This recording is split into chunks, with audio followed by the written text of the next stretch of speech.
आज हमारे दो महत्वपूर्ण आयोजन हैं। ICMR का 114वां हमारा फाउंडेशन डे है और उसके साथ ही जो हमने एक नई परंपरा प्रारंभ की है अपने साइंटिस्ट को प्रोत्साहित करने के लिए हमारे DHR के रिसर्च एक्सीलेंस अवार्ड का ये दूसरा एडिशन है। इसमें हमारा ICMR और DHR जिस तरीके से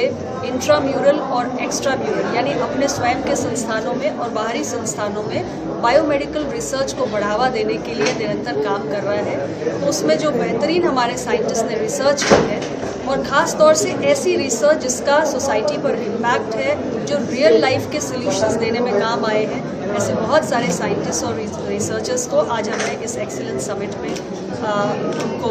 पुरस्कृत किया है, उन्हें सम्मानित किया है। हमारी ये कोशिश है कि ICMR जिसकी research capacities, biomedical research capacities आज वैश्विक स्तर पे मान्यता प्राप्त कर रही हैं, विकसित भारत 2047 के संकल्प को पूरा करने की दिशा में जब हम आगे बढ़ रहे हैं, तो हमारे जितने जो भी ICMR इंस्टीट्यूट्स हैं वो और बेहतरीन काम करें और दुनिया के जो हमारे टॉप 3 इंस्टीट्यूट्स हैं उसमें शामिल हो। मैं ICMR DHR के सेक्रेटरी और पूरी टीम को बहुत बधाई देती हूँ, उनका अभिनंदन करती हूँ कि बायोमेडिकल रिसर्च को बहुत तेज़ गति से बढ़ावा दिया जा रहा है और हमारी लगातार इस बात पे फोकस है कि जो हमारी रिसर्च लैब्स में होती हैं उसे कैसे हम सोसाइटल इम्पैक्ट के लिए उपयोग कर सकें, क्योंकि रिसर्च की वैल्यू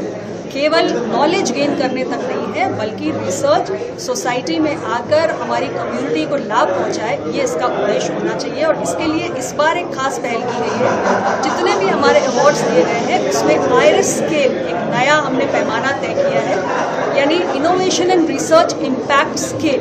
कोई भी रिसर्च जो हुई है उसका सोसाइटल इम्पैक्ट क्या रहा है, उसके आधार पर बहुत सारे हमारे जो अवार्डीज़ हैं उनको हमने चयनित किया है। तो मैं पुनः इस प्रयास के लिए DHR ICMR को बधाई दूँ। ट्यूबरकुलोसिस के मामलों में कमी आई है, कल ही रिपोर्ट है।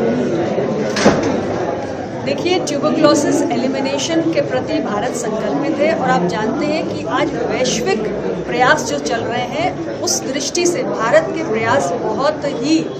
बेहतरीन है। आज ट्यूबरकुलोसिस के इंसिडेंसेस में 17.7% की गिरावट आई है और इसी प्रकार जो TB से होने वाली मौतें थी उसमें भी हमने 21.4% तक कमी लाने का काम किया। हमारे TB ट्रीटमेंट का जो कवरेज है वो आज 32% तक बढ़ चुका है और तमाम ज़रूरी जो कदम है एक शॉर्टर रेजिमेन को इंट्रोड्यूस करने से लेकर ज़्यादा से ज़्यादा देश के कोने कोने में जाकर, खास करके ऐसे इलाके जहाँ पर हमें लगता है कि हमारी वल्नरेबल पॉपुलेशन ज़्यादा है,